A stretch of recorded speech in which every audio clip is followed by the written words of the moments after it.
नमस्कार दोस्तों, आज के हमारे इस वीडियो में हम आपके लिए बृहस्पतिवार व्रत की कहानी लेकर आए हैं। किसी गांव में एक साहूकार रहता था जिसके घर में अन्न, वस्त्र और धन, किसी भी चीज की कोई कमी नहीं थी। और वह साहूकार बहुत ही दयालु हृदय का था, परंतु उसकी स्त्री बड़ी ही कृपण थी। किसी भिक्षार्थी को कभी कुछ दान में नहीं देती थी, सारे दिन बस अपने घर में ही लगी रहती थी।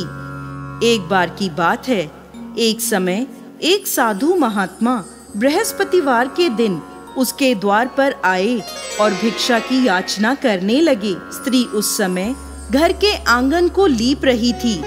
इस कारण साधु महाराज से कहने लगी, महाराज, इस समय तो मैं घर लीप रही हूँ, आपको कुछ नहीं दे सकती, फिर किसी समय आ जाइएगा। साधु ये सुनकर वहां से चले गए। कुछ दिनों पश्चात वही साधु महाराज उसके द्वार पर फिर से आए, उसी तरह भिक्षा मांगने लगे। साहूकारनी उस समय अपने बच्चे को खाना खिला रही थी। कहने लगी, महाराज, मैं क्या करूं? मुझे फुर्सत ही नहीं है, इसलिए आपको भिक्षा नहीं दे सकती। अब साधु महाराज फिर से उसके द्वार से खाली हाथ ही लौट गए। तीसरी बार जब महात्मा उसके द्वार पर आए तो उसने उन्हें उसी तरह से टालना चाहा।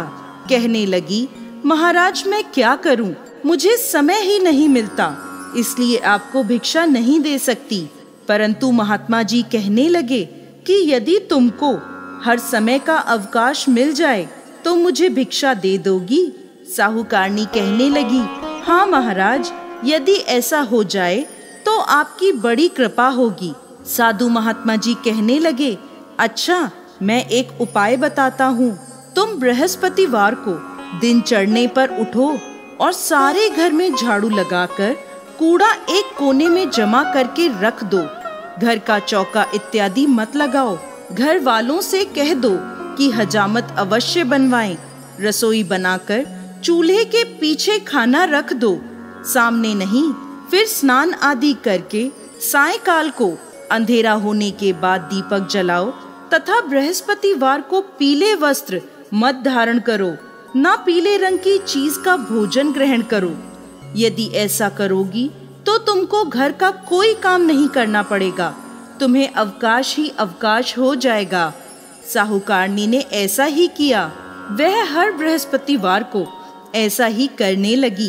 कुछ समय बाद उसके घर में खाने को अन्न का दाना भी ना रहा। थोड़े दिनों में वही महात्मा फिर आए और भिक्षा मांगने लगे, परंतु साहूकारनी ने कहा, महाराज, मेरे घर में खाने को अन्न नहीं है, आपको मैं क्या दे सकती हूँ? तब महात्मा ने कहा कि जब तुम्हारे पास सब कुछ था तब भी तुम कुछ नहीं देती थी, अब पूरा अवकाश है तब भी तुम कुछ नहीं दे रही हो, तुम चाहती क्या हो? तब साहूकारनी ने हाथ जोड़कर प्रार्थना करी, महाराज, अब कोई ऐसा उपाय बताएं कि मेरे पहले जैसा धन धान्य हो जाए। अब मैं प्रतिज्ञा करती हूँ, आप जैसा कहेंगे मैं वैसा ही करूँगी। तब महात्मा जी ने कहा, बृहस्पतिवार को प्रातः काल उठकर स्नान आदि से निवृत्त होकर घर को गाय के गोबर से लीपो तथा घर के पुरुष हजामत ना बनवाएं। भूखों को अन्न जल देती रहा करो। ठीक सायंकाल दीपक जलाया करो। यदि ऐसा करोगी तो तुम्हारी सभी मनोकामनाएं भगवान बृहस्पति पूरी करेंगे। साहूकारनी ने ऐसा ही किया और उसके घर में धन धान्य वैसा ही हो गया जैसा पहले था। इस प्रकार भगवान बृहस्पति की कृपा से अनेक प्रकार के सुखों को भोग कर वो दीर्घकाल तक जीवित रही। तो दोस्तों, कैसी लगी आपको आज की हमारी बृहस्पतिवार व्रत की ये कहानी? हमें कमेंट बॉक्स में लिखकर जरूर भेजिएगा और साथ ही साथ हमारे इस चैनल को सब्सक्राइब करना ना भूलें। जय श्री हरि विष्णु।